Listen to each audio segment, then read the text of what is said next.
मला त्याच्या मित्रांकडून समजले होते की त्याला निळा रंग खूप आवडतो आणि मी त्याला निळा शर्ट घातलेला पाहिला होता। हाच विचार करून आज मी पण निळा पोशाख घातला, कमरेवर केस मोकळे सोडले आणि चेहऱ्यावर सुंदर हसू आले। मी जे काही करत होते ते आंधळ्या विहिरीत उडी मारण्यासारखे होते हे मला माहीत होते, पण प्रेम कधीच विचारपूर्वक केले जात नाही। प्रेम म्हणजे काय, चांगलं ते कुणाला चिकटलं तर ते सहजासहजी वेगळं करता येत नाही। मी एक दीर्घ श्वास घेतला आणि हवेत सोडले। आज मी स्वतःला पूर्णपणे तयार केले होते आणि ठरवले होते की आज मी माझे प्रेम प्रवीणकडे व्यक्त करेन। उशीर केला तर मिळेल का कुणास ठाऊक या विचाराने मी थोडी भावूक झाले, पण एका नव्या आशेने मी विद्यापीठाच्या दिशेने पावले टाकली। तो सकाळी कुठे सापडेल हे मला माहीत होतं। तो मोठा गुंड होता, प्रत्येकजण त्याला घाबरत होतं। मुले त्याच्या जवळून जायलाही घाबरत होत्या। कॉलेजमधली मुलं, तिथले शिक्षकही त्याच्यासमोर डोकं टेकून उभे असायचे। तो खूप विचित्र होता, त्याचा चेहरा दगडासारखा कठीण होता। तो नेहमी रागवायचा पण अभ्यासात आघाडीवर होता। कमीत कमी म्हणायला तो मोठा गुंड होता, पण त्याच्या प्रत्येक हालचालीने मी वेडी झाली होते। मी माझ्या आयुष्यात अशा जीवनसाथीची कल्पना केली होती ज्याला संपूर्ण जग घाबरते आणि जो माझ्यावर प्रेम करतो, पण मला माहीत नव्हते की तो आधीच कोणाचा तरी वेडा होता। तो डोक्यापासून पायापर्यंत दुसऱ्याच्या प्रेमात मग्न होता। विद्यापीठात येताच माझी नजर विद्यापीठाच्या मागच्या बाजूला गेली आणि मी माझी पावली मागे टाकली, कारण माझे हृदय जोरजोरात धडधडत होते आणि माझे हातपाय थरथरत होते। मी जे काही करत होते ते धोकादायक आहे हे मला माहीत होतं। तो माझ्यावर रागवण्याची आणि माझ्यावर हात उचलण्याची शक्यता आहे, कारण तो खूप धोकादायक गुंड आहे। पण माझी पावले थांबली नाहीत। मी सरळ मागच्या भागाकडे आले। मित्रांसोबत बसून तो सिगारेट ओढण्यात मग्न होता। त्याच्या शर्टची बटणे उघडी होती, त्याची मजबूत छाती दिसत होती। त्याच्या डोळ्यात एक विचित्र वाद होता, पण तो दिसायला खूप सुंदर होता। जर त्याचे स्वरूप सुधारले असते तर तो एक अद्भुत माणूस बनू शकला असता। मी एक दीर्घ श्वास घेतला आणि भीतीने त्याला नमस्कार केला। त्याने माझ्याकडे प्रश्नार्थक नजरेने पाहिले। माझे डोळे विस्फारले होते। माझ्या हातात एक रजिस्टर आणि एका खांद्यावर युनिव्हर्सिटीची बॅग होती। तो काही बोलण्याआधीच किंवा ऐकण्याआधीच मी त्याला देण्यासाठी आणलेले माझ्या रजिस्टरमध्ये लपवलेले गुलाबाचे फूल बाहेर काढले। ते फूल पाहून त्याचे डोळे खूप मोठे झाले होते। मी त्याच्या मागे आले आणि सर्वजण आम्हा दोघांकडे बघू लागले। गुलाबाचं फूल त्याच्याकडे वळवत मी ओल्या स्वरात म्हणाले, प्रवीण, मला माहीत आहे की तुला या सगळ्या गोष्टी विचित्र वाटत असतील।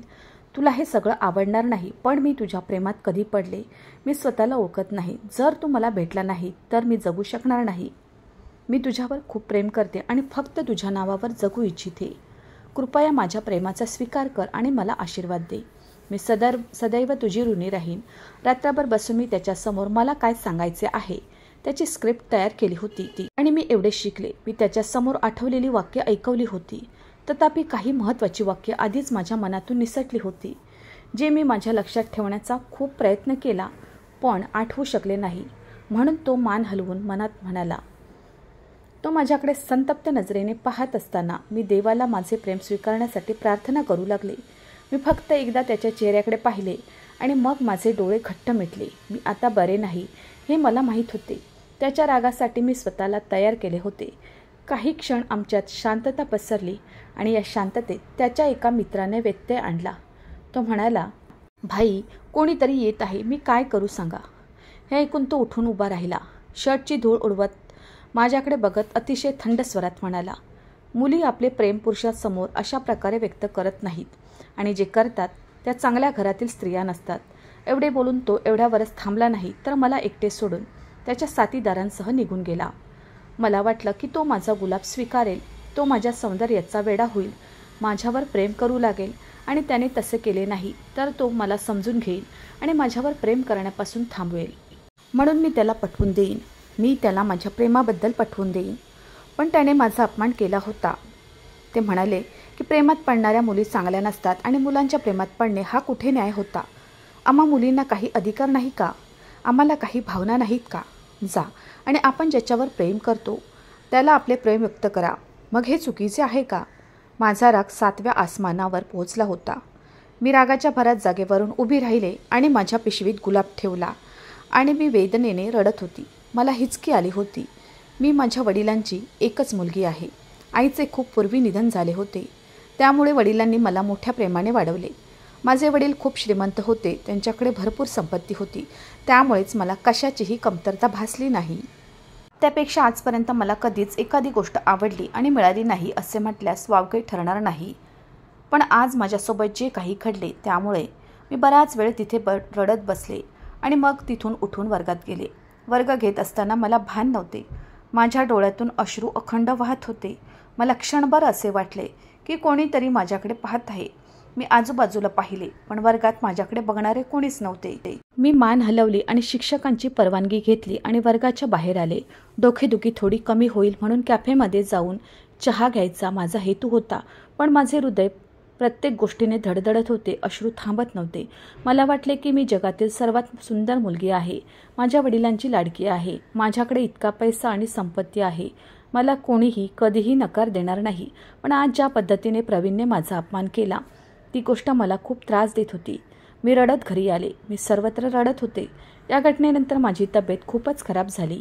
पप्पासुद्धा माझ्या तब्येतीची खूप काळजी करू लागले आणि मला खूप विचारले होते, तुला काय प्रॉब्लेम आहे? मग मला आश्चर्य वाटले की असे काय झाले की तू इतकी नर्वस आहेस? काय झाले आहे? पण मला काही बोलायचे नव्हते. मला शांत वाटले. वेळेचे काम आहे पास करणे आणि ते आपल्या गतीने जात होते. आज पूर्ण आठवडा झाला होता. मी युनिव्हर्सिटीत गेले नव्हते आणि त्या एका आठवड्यात मी खूप काही गमावले होते जे मला चांगले समजू लागले होते. पण माझी तब्येत इतकी बिघडली होती की मला बेडवरून उठताही येत नव्हते.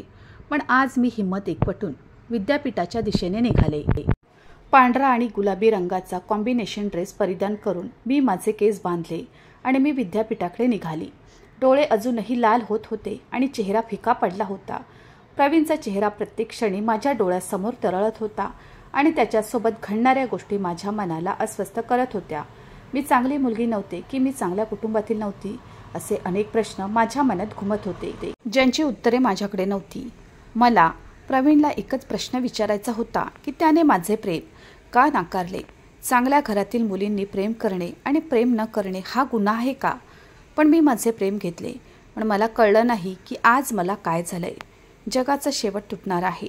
विद्यापीठात प्रवेश करताच समोरचे दृश्य पाहून मला हसू आले. आज हे दृश्य मी स्वतःच्या डोळ्यांनी बघेन असे स्वप्नात आणि विचारातही नव्हते. हे दृश्य बघण्याआधीच मी का मेले नाही? माझे मन विचारात गुंतले होते आणि माझ्या समोरच प्रवीण तिच्या अगदी जवळ आला होता. माझ्या डोळ्यात द्वेषाच्या खुणा स्पष्ट दिसत होत्या. मी प्रवीणवर प्रेम करत होते त्यामुळेच असे घडले. तो स्त्रियांचा आदर करायचा आणि कोणाशीही असभ्य वर्तन करत नसे. अर्थात तो पुरुषांची अवस्था बिघडवायचा पण त्याने कधीच स्त्रियांशी गैरवर्तन केले नाही. पण आज जे दृश्य मी स्वतःच्या डोळ्यांनी पाहिले ते पाहून मला माझ्या प्रेमाबद्दल तिरस्कार वाटत होता. मी फक्त वळून वर्गाच्या खोलीकडे जाऊ लागले. यावरून संपूर्ण दृश्य बदलले होते आणि माझ्यासमोर जे घडले त्यावर माझा विश्वास बसत नव्हता. कोणताही विचार न करता प्रवीणने त्या मुलीला आपल्या अंगावर ढकलले आणि ती मुलगी पडली. सगळ्यांकडे बघून तो रागाने गर्जना करत म्हणाला, जर तुम्ही ही घाण सोडून अभ्यासात लक्ष द्याल तर तुम्हाला चांगले मार्क्स मिळतील आणि तुम्ही मुली तुमच्या मर्यादेत राहाल. मुली स्वतः ती दुसऱ्या माणसाकडे सोपवते. या जगात त्यांचा कोणी आदर करत नाही आणि तुम्हाला माझ्याजवळ येण्याची गरज नाही. म्हणजे ती मुलगी स्वतः प्रवीणच्या जवळ गेली होती. भाऊ दोष मुलीचा होता, प्रवीणचा नाही. प्रवीण विद्यापीठाचा गुंड असला तरी त्याचे व्यक्तिमत्व असे होते की अनेक मुली त्याच्या प्रेमात पडल्या. त्याच्या रागामुळे ती त्याच्या जवळ गेली नाही. मात्र काही मुलींनी असे धाडस केले तर तो त्यांना शिव्या द्यायचा. त्या दिवशी मला आणि आज या मुलीबद्दल कळले होते की त्याला मुलींची ॲलर्जी आहे. तो कोणत्याही मुलीला त्याच्या जवळ येऊ देत नाही. त्याचे शब्द बोलून तो लांब पलटीने वर्गाच्या दिशेने चालला. तर माझ्या चेहऱ्यावर एक सुंदर स्मित दिसले. आज मला माझ्या प्रेमाचा अभिमान आणि आनंद दोन्ही वाटत होते. मी माझा निश्चय आणखी दृढ केला होता. मी मनापासून ठरवले होते की मी कसे तरी प्रवीणसोबत राहायचे. त्याचे मन जिंकून मी मरेन. आता माझे मन नवीन धागे विणू लागले. माझ्याकडे देवाने दिलेले सर्व काही होते. त्यांचा शिष्य विकत घेणे माझ्यासाठी खूप सोपे काम होते आणि मला त्याच्याकडून प्रवीणच्या आयुष्याबद्दल जाणून घ्यायचे होते जेणेकरून मी ते सहज साध्य करू शकेन. सर्वप्रथम मी माझा वर्ग घेतला, नंतर कॅफेमध्ये बसून चहा घेतला आणि आता माझा इरादा प्रवीणच्या शिष्याकडे जाण्याचा होता. अपघातानंतर प्रवीण आज पहाटे विद्यापीठातून बाहेर पडला होता. त्यामुळे आता मी त्याच्या मित्रांना सहज भेटू शकले. माझ्या अपेक्षेप्रमाणे मी कॅफेच्या मागच्या बाजूला आले. तिथे 4 जण बसून सिगारेट ओढत होते. मी त्याला गळा आवळून माझ्याकडे लक्ष द्यायला लावले. चौघेही अचानक आपापल्या जागेवरून उभे राहिले.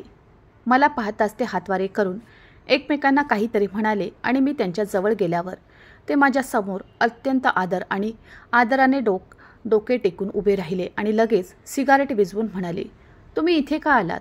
भाऊ घरी गेला आहे, नंतर ये. मी छातीवर हात ठेवत म्हणाले, आज मी तुझ्या भावाकडे नाही तर तुम्हा चौघांना भेटायला आले आहे. चौघांच्याही चेहऱ्यावर आश्चर्य होते आणि एक जण म्हणाला, काय उपयोग? भाईंना कळलं तर आमचा जीव घेईल. तुम्ही आता इथून निघून जा. शेवटी तुम्हाला आमच्याशी कोणत्या महत्त्वाच्या गोष्टीबद्दल बोलायचे आहे? त्यांचे बोलणे ऐकून मी काही क्षण गप्प बसले. मला कळत नाही का मला विचित्रपणे लाज वाटत होती या लोकांना हे सांगताना. मात्र अशा पद्धतीने प्रवीणने माझा अपमान केला होता. त्यानंतर माझ्यात हिंमत झाली नाही, पण मला माझे प्रेम कोणत्याही किमतीवर मिळवायचे होते. मी एक मोठा श्वास घेतला आणि त्याच्या सोबतीला बघत म्हणाले, बघा, मी प्रवीणच्या प्रेमात पडले हे तुम्हाला आधीच माहीत आहे आणि मी काही झाले तरी मागे हटणार नाही, समजून घ्या. तर ते लोक पूर्णपणे वेडे होते. ते म्हणाले, हो, तू प्रवीण भाईवर प्रेम करतेस हे आम्हाला माहीत आहे, पण ते तुझ्यावर प्रेम करत नाहीत. तुम्ही त्यांचा वेळ वाया घालवत आहात. त्यांचे हृदय दगड आहे, त्यात हृदयाचे ठोके उडले नाहीत. कृपया त्यांच्या मार्गापासून दूर राहा. मी त्याला रागाने खडसावले आणि म्हणाले, मला तुझ्या मतांची गरज नाही. मला तुमच्या भाईबद्दल काही जाणून घ्यायचे आहे. जर तुम्ही मला त्याच्याबद्दल काही गोष्टी सांगितल्या तर मी तुमची सदैव ऋणी राहीन आणि मी फुकट काहीही मागणार नाही. त्या बदल्यात मी तुम्हाला पैसे देईन. चौघांनाही लगेच राग आला आणि मला पाहताच ते म्हणू लागले की आम्ही लाच खाऊ नाही. आमचा भाई आमच्यासाठी खूप महत्त्वाचा आहे आणि तुम्हाला जे काही विचारायचे असेल तर ते तुम्ही विचारू शकता. आम्ही सांगायला तयार आहोत. मला क्षणभर आश्चर्य वाटले की चौघेही इतक्या सहजतेने मला सगळं सांगायला तयार कसे झाले. पण मी माझ्या मनावर जास्त दडपण आणणं आवश्यक न मानलं आणि प्रवीणला कोणत्या प्रकारच्या मुले आवडतात, त्याला कोणते पदार्थ आवडतात असे काही प्रश्न त्यांना विचारू लागले. त्याच्या आयुष्यात काय चालले आहे आणि त्याला मुलींची ॲलर्जी का आहे आणि माझा शेवटचा प्रश्न सोडून मी विचारलेल्या सर्व प्रश्नांची उत्तरे त्यांनी दिली. मी परत एकदा बोलले, मला सांग, मी काहीही बोलणार नाही, काहीही असो, कृपया मला सांग. चौघेही काही वेळ गप्प बसले आणि एकमेकांच्या चेहऱ्याकडे बघत म्हणाले, बघा, आमच्या भाईला काही कळू नये की आम्ही तुम्हाला काही बोललो आहोत. मी लगेच वचन दिले आणि म्हणाले, माझ्यावर विश्वास ठेवा, मी काहीही सांगणार नाही. मी तुम्हाला कधी भेटले हे मी त्यांना कळू देणार नाही. तसेच केले. कृपया मला सांगा खरे कारण काय आहे. आणि मग त्या लोकांनी मला जे सांगितले ते ऐकून माझ्या पायाखालची जमीनच सरकल्यासारखे वाटले. माझे बाण हरपले होते. माझा विश्वासच बसत नव्हता की माझे प्रेम आधीच दुसऱ्याच्या प्रेमात पडले आहे. त्यांनी सांगितले की प्रवीणचे एका मुलीवर खूप प्रेम होते आणि तो तिच्या प्रेमात वेडा झाला होता, पण ती मुलगी शेवटच्या क्षणी त्याला फसवते. प्रवीण यांच्याकडे दिली होती. ती कोणाशी तरी खेळत होती, दुसऱ्याच्या प्रेमात होती. प्रवीणचे पैसे खायला ती त्याच्यासोबत होती. तर प्रवीणने त्या मुलीवर खऱ्या मनाने प्रेम केले होते आणि त्याला त्याचे संपूर्ण आयुष्य तिच्यासोबत घालवायचे होते. आणि जेव्हा त्या मुलीने प्रवीणला नकार दिला होता तेव्हा त्याची फसवणूक झाली. त्यामुळे प्रवीण पूर्णपणे वेडा झाला होता. तो किती दिवस हॉस्पिटलमध्ये असेल कुणास ठाऊक. प्रवेश घेतला होता. आयुष्यातून तो खूप वैतागला होता. त्याला मरायचे होते, पण ती मुलगी अविश्वासू असल्याचे त्याच्या मित्रांनी त्याला पटवून दिले आणि त्या अविश्वासू व्यक्तीसाठी स्वतःला दुखवू नकोस. तेव्हापासून प्रवीणला महिलांबद्दल तीव्र तिरस्कार आहे आणि तो कुणालाही जवळ येऊ देत नाही. आणि या मुलीने फसवणूक केल्यावरच प्रवीणला भरून आले इतका राग आणि द्वेषाने की त्याचे हृदय दगड झाले. तो सगळ्यांशी रागाने बोलायचा, सगळ्यांनाच आपल्या रागाचे लक्ष बनवून मारायचा. हळूहळू प्रवीण गुंड म्हणून संपूर्ण कॉलेजमध्ये फेमस झाला होता. काही क्षणासाठी मी पूर्णपणे स्तब्ध झाले. माझे डोळे रिकामे झाले होते. अश्रू आले. हा एकटा विचार करून माझ्या आत्म्याला खेचण्यासाठी पुरेसा होता की मी ज्या व्यक्तीवर प्रेम करते तो आधीच कोणाचा तरी वेडा आहे. बराच वेळ मी त्या लोकांचे ऐकत राहिले. ते लोक मला प्रवीणबद्दलही चांगल्या वाईट गोष्टी सांगत होते. कितीतरी वेळा मला धक्का बसला की हे लोक मला प्रवीणबद्दल इतक्या सहज का सांगत आहेत, पण मी काहीही केले. मला असे म्हणणे योग्य वाटले नाही. सुमारे अर्धा तास मी त्यांना भेटले आणि मग मी थेट माझ्या घरी आले. घरी आल्यानंतर नोकराने स्वयंपाक करण्याबाबत विचारणा केली होती, पण काहीही न बोलता मी माझ्या खोलीत आले आणि दाराजवळ बसले. मी बसली होती. माझ्या डोळ्यातून अश्रू वाहत होते. माझी अवस्था माझ्या शरीरासारखी वाईट होती. माझ्यात रक्त नाही. बराच वेळ रडल्यानंतर जेव्हा माझे मन हलके झाले तेव्हा मी खोलीच्या बाहेर आले, पण समोरचे दृश्य पाहून क्षणभर आश्चर्यचकित झाले होते. माझे वडील काही लोकांशी बसून बोलत होते आणि त्यांच्या संवादांचा विषय होता आणि तिथे फक्त मीच होते. मी पण त्यांच्या जवळ आले आणि हाय म्हणाले आणि वडिलांच्या जवळ उभी राहिले तर वडील लगेच जागेवरून उभे राहिले आणि माझ्या खांद्यावर हात ठेवून माझी ओळख करून दिली आणि समोर बसले. त्या माणसाकडून करून घ्यायला सुरुवात केली. मी क्षणभर आश्चर्यचकित झाले, पण हळूहळू मला संपूर्ण कथा समजू लागली. उठ आणि तुझ्या खोलीत ये. मला ते जाणवत होते, कारण माझे वडील त्या माणसाशी माझे नाते जुळवत होते, पण त्याने मला येऊ दिले नाही. उलट माझा हात धरून मला त्यांच्या लेवलवर बसवले. ते लोक बराच वेळ आमच्या घरात बसून राहिले आणि मी रागाने दार उघडत राहिले. आनंददायी भेटीनंतर ते आमच्या घरातून निघून गेले. ते निघून जाताच मला राग आला. मी म्हणाले, बाबा, ही काय पद्धत आहे? माझ्या नात्यासाठी तुम्ही कुणाला फोन केला असेल तर निदान माझ्याशी तरी सांगा. ही कोणती गोष्ट आहे की कोणी समोर येऊन आमच्या नात्याबद्दल बोलेल? मी या नात्यासाठी अजिबात तयार नाही. मी माझ्या आवडीनुसार लग्न करेन. मी हे सांगताच बाबांचा हात वर झाला होता आणि माझ्या नाजूक गालावर बोटांचा ठसा सोडला होता. तो माझ्याकडे पाहून रागाने गर्जना करतोय. पल्लवी, मला तुझ्या निवडीची जाणीव आहे. तू केलेल्या कृत्य मी पाहिले आहेत. माझ्या डोळ्यात अश्रू असताना माझ्या वडिलांनी आजपर्यंत मला कधी फुलही मारले नव्हते आणि आज त्यांनी माझ्या चेहऱ्यावर हात उचलला होता. माझ्याकडे बघत ते रागाने म्हणाले, आजपासून तुला युनिव्हर्सिटीत जाण्याची परवानगी नाही. तू ज्या गुंडाशी फ्लर्ट करत आहेस त्याबद्दल मला सर्व काही माहीत आहे. मी तुला मोकळे सोडले आहे असे तुला वाटते का? जेव्हाही तू घराबाहेर पडते तेव्हा 10 डोळे तुझ्यावर हेरगिरी करतात आणि त्यांनी मला एक व्हिडिओ पाठवला आहे. असे म्हणताच त्याने माझ्यासमोर एक व्हिडिओ प्ले केला, जो पाहून मला आश्चर्य वाटले, कारण त्या व्हिडिओमध्ये मी फोन हातात घेऊन प्रवीणच्या समोर उभी होते आणि त्याच्यावर माझे प्रेम व्यक्त करत होते. मला क्षणभर पप्पांची भीती वाटू लागली, पण तरीही मी हिंमत एकवटली आणि पप्पांना म्हणाले, पप्पा, तो खूप चांगला आहे. माझे त्याच्यावर खूप प्रेम आहे. जर मला तो मिळाला नाही तर मी मरेन. तो फक्त नावाचा गुंडा आहे, पण तो मनाने खूप चांगला आहे. तो लोकांना मदत करतो.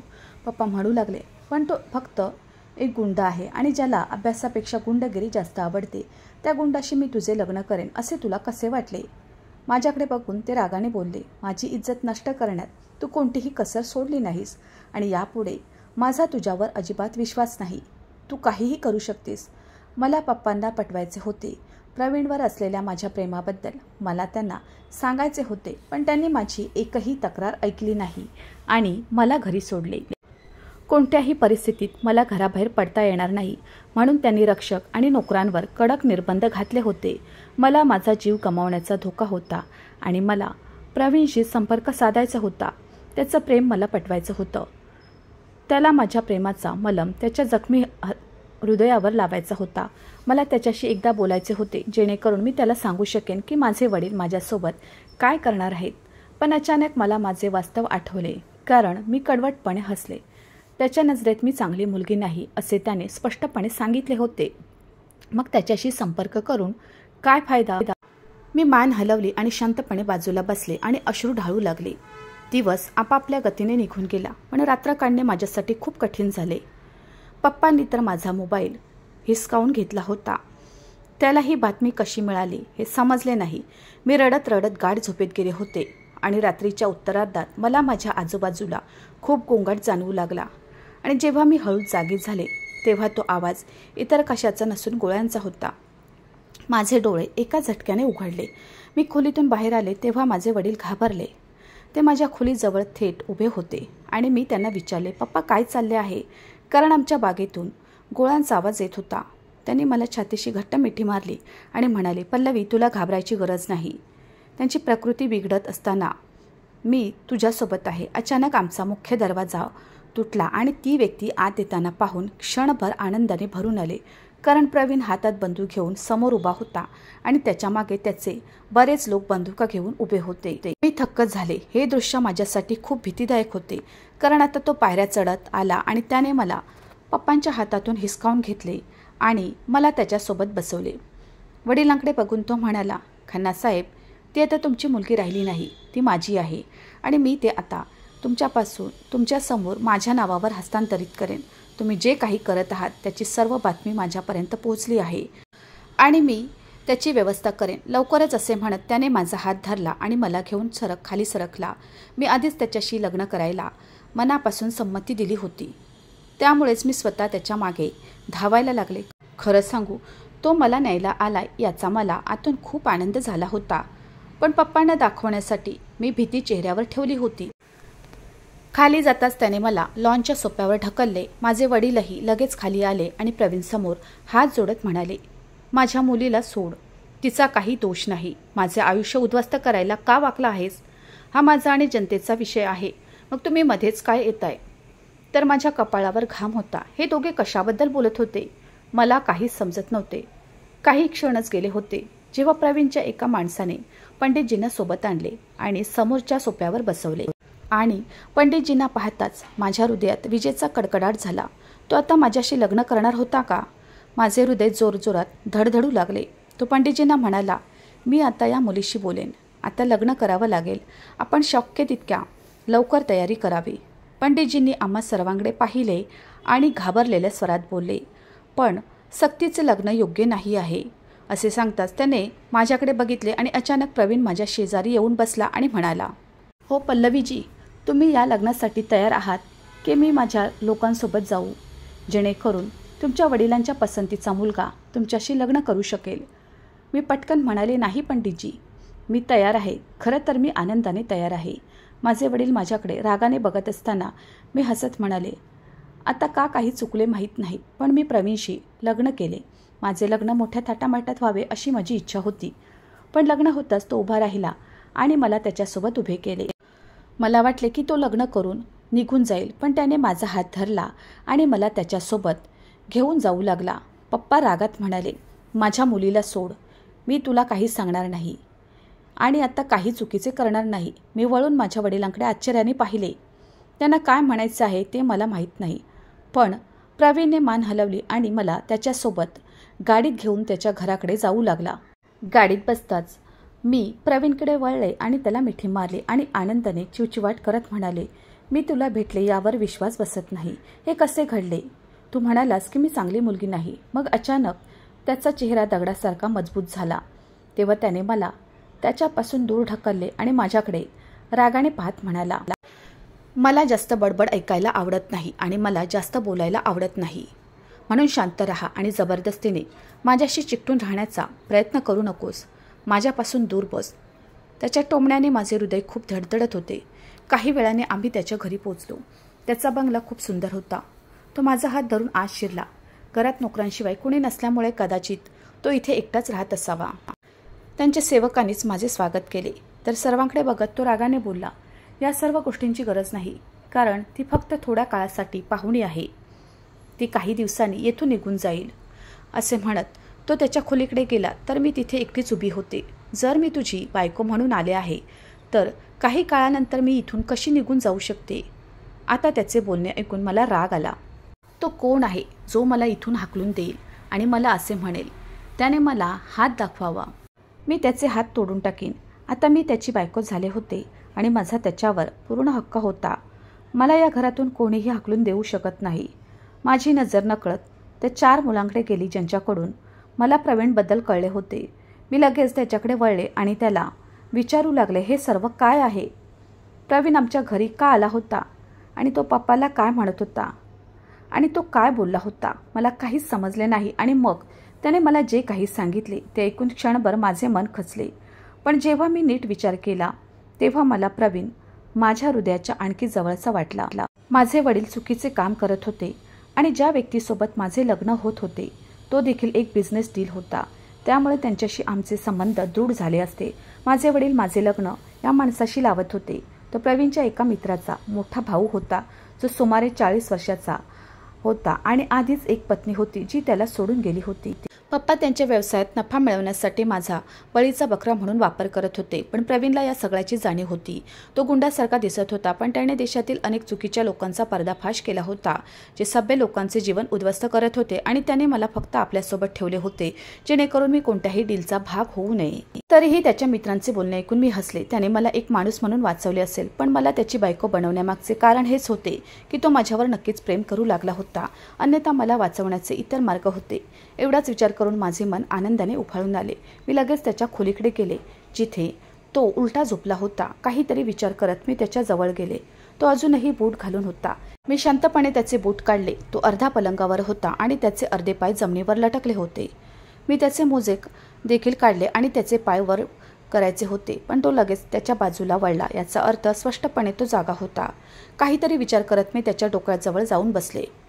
तो मला खूप थकलेला दिसत होता, म्हणून मी माझा हात पुढे केला आणि त्याच्या केसांवरतून बोटे फिरवू लागले. सुरुवातीला तो शब्द वाचून मला हिसकावून घ्यायचा होता, पण जसजसा त्याला माझ्या बोटांनी आराम मिळू लागला तसतसा तो झोपेच्या स्वप्नात हरवून गेला. तो एखाद्या निरागस मुलासारखा झोपलेला दिसत होता, पण मला माहीत होते की त्याचे डोळे उघडताच तो माझे तुकडे करून टाकेल, कारण मी पण ठरवले होते की या व्यक्तीच्या हृदयात मी स्वतःसाठी जागा बनवणार आहे आणि त्यासाठी मला खूप कष्ट करावे लागतील. दुसऱ्या दिवशी सकाळी उठल्यावर मी पहिले काम केले त्याचे कपडे तयार करणे, त्याचे बूट पॉलिश करणे आणि त्याची आणि माझी विद्यापीठाची बॅग तयार करणे. मग मी स्वतःच्या हाताने त्याच्यासाठी नाश्ता तयार करायला स्वयंपाकघरात गेली. खूप मेहनत करून मी उत्तम नाश्त्याची व्यवस्था केली आणि सेवकांच्या मदतीने टेबलही सजवले. मी बराच वेळ त्याची वाट पाहत राहिले. तो काही वेळाने आंघोळ करून फ्रेश होऊन खाली आला आणि मी त्याची वाट पाहत बसले होते. त्याने माझ्याकडे फक्त एक नजर टाकली आणि घराबाहेर पडला. मी धावतच दाराकडे गेले, पण त्याने माझ्याकडे पाहण्याची तसदी घेतली नाही. माझ्या डोळ्यात अश्रू आले. मोलकरीण माझ्याकडे आली आणि म्हणाली, साहेब तुम्ही नाश्ता करा. सकाळी मी रडत रडत माझ्या खोलीत आले, पण काही वेळातच एक नोकर माझ्याकडे आला आणि प्रवीणचा निरोप दिला आणि म्हणाला की साहेब तुम्हाला खाली बोलावतील. मला आश्चर्य वाटले की तो इतक्या लवकर परत कसा येईल. मी खाली आले तेव्हा तो नाश्त्याच्या टेबलावर बसला होता. म्हणजे माझे रडणे त्याला सहन होत नव्हते आणि म्हणूनच तो परत आला. मी कसं विसरले होते. हे प्रवीणचे घर होते आणि इथे आणि विशेषतः त्याच्या खोलीत कॅमेरे असणे आवश्यक होते. आणि त्याने लगेच माझ्याकडे बघितले आणि पटकन म्हणाला, माझ्याकडे जास्त वेळ नाही, लवकर ये आणि जेव.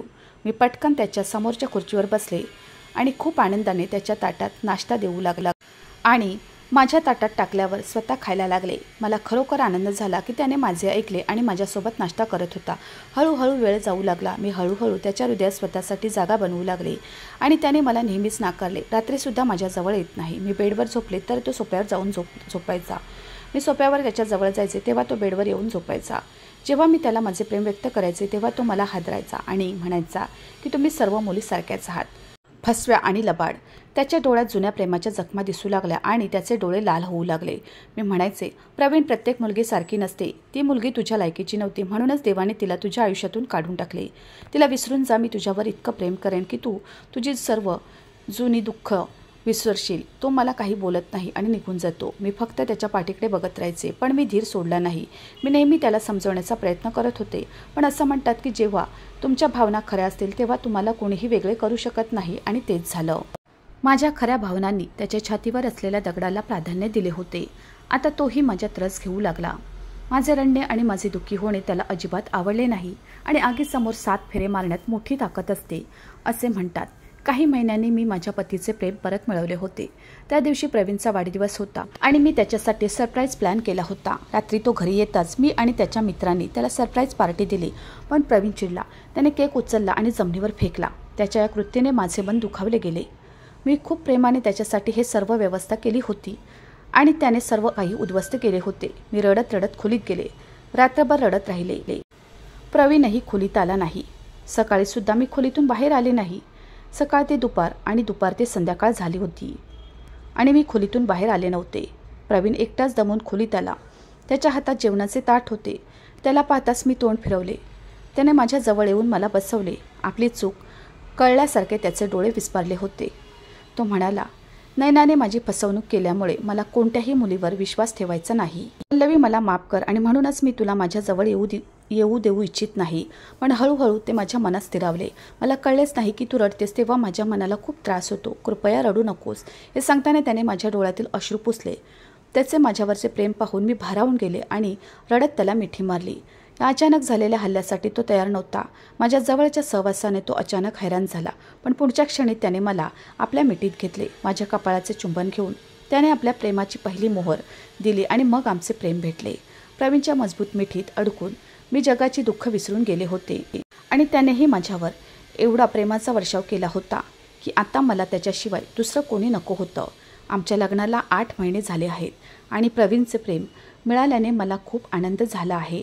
आताही मी त्याच्या कुशीत शांत झोपले होते आणि मनातल्या मनात देवाचे आभार मानत होते की मला माझे प्रेम मिळाले.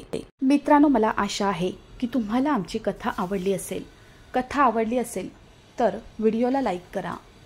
चॅनलवर नवीन असाल तर चॅनलला सबस्क्राईब करा आणि हो, नोटिफिकेशन बटन दाबा, जेणेकरून तुम्हाला पुढील अपडेट सर्वात आधी मिळतील.